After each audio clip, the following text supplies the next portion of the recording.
What's happening, everyone? I'm Sir James from Gamerfuzion.com, and today I'm here to provide you with my review for Destiny, which is a first-person shooter RPG.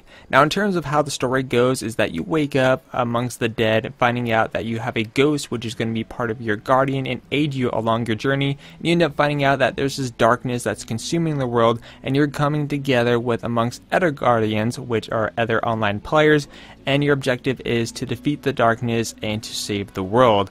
But the story here in Destiny is very lackluster and very uninteresting, to the point where, after midway through or even after the first few missions of doing the same type of objectives over and over again, such as surviving waves of enemies until your ghost unlocks a door, and or defeating a boss until you get to the very end portion of the game. So the story overall was very lackluster and very uninteresting.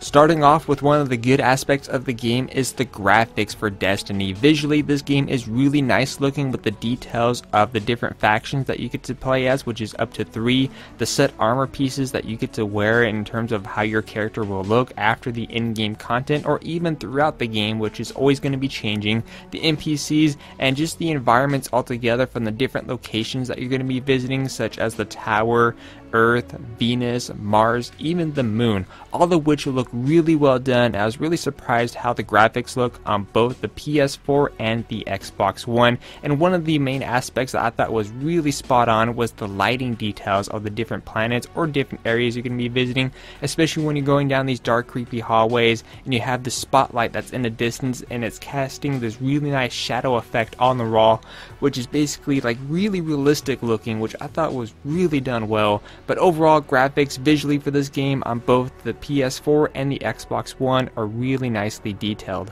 Now, as far as gameplay goes, the gameplay is very easy to understand for Destiny. As far as the first-person shooter mechanics go, if you played first-person shooter games before, you're not going to have much difficulty here. The only difference is that your characters are going to have different abilities. At the start of the game, you have 3 factions. You have your Titan, Warlock, and Hunter, and by the time you reach level 15 you earn another subclass ability. For example, I was playing as the Titan, so my start of the class I'm able to do heavy damage in areas of effect, while my subclass is much more of a defender role where I'm able to unleash portable shields to protect my teammates, and of course allowing them, by the time I upgrade that ability even more, to provide them with buffs to reduce damage or even do more damage. So it's really nice things like that. Each class has their own subclass, so in this case you have a total of 6 skills to experience throughout your journey of Destiny. That's if you choose to play as any other character, but if you're like me, you're going to find the one that you like the most, and that's the one you're going to stick with.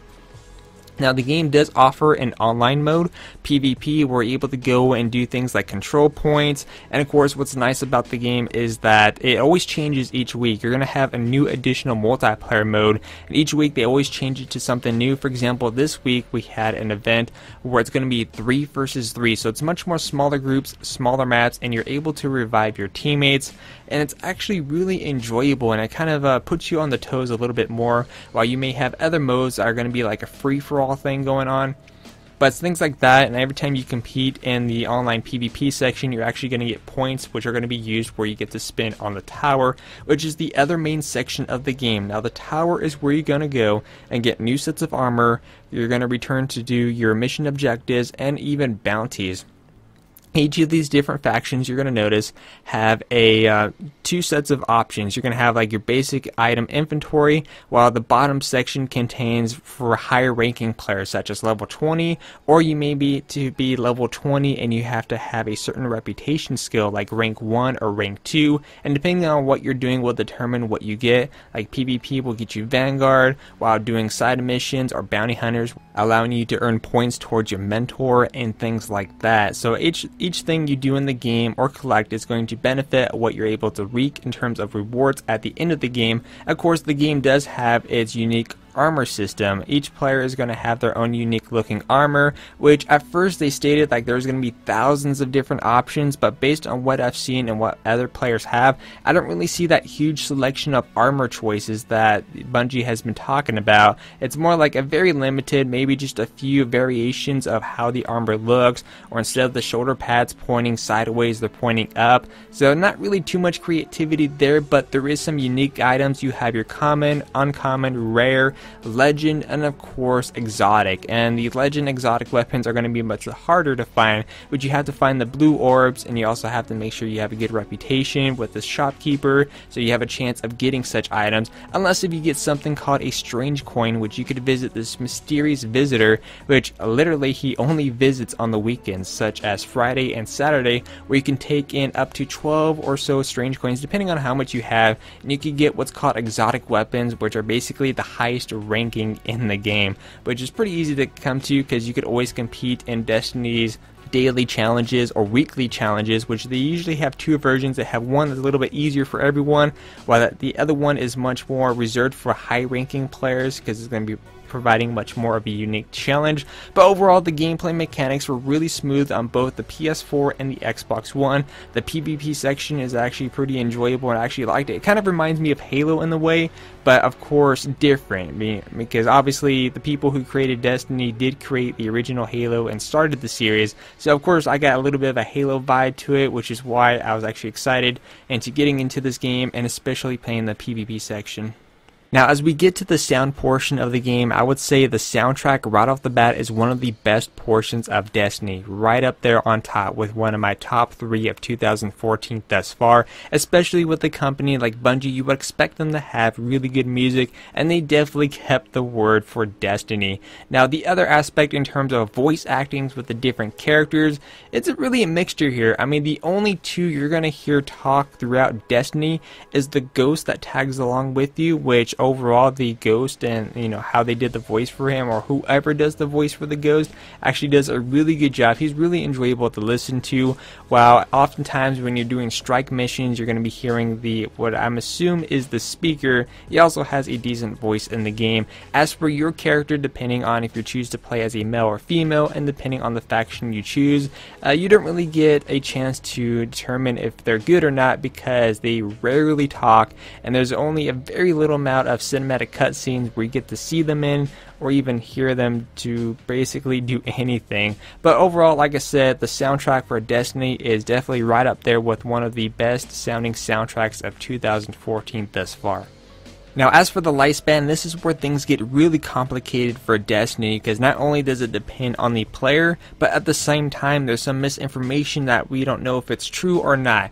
People are stating, even some other sources are stating, that Destiny, the portion that we have on disc, this is just the beginning portion of a much bigger experience and will expand upon once we get more DLC content to be released for it, thus as the upcoming one that will be coming out in December.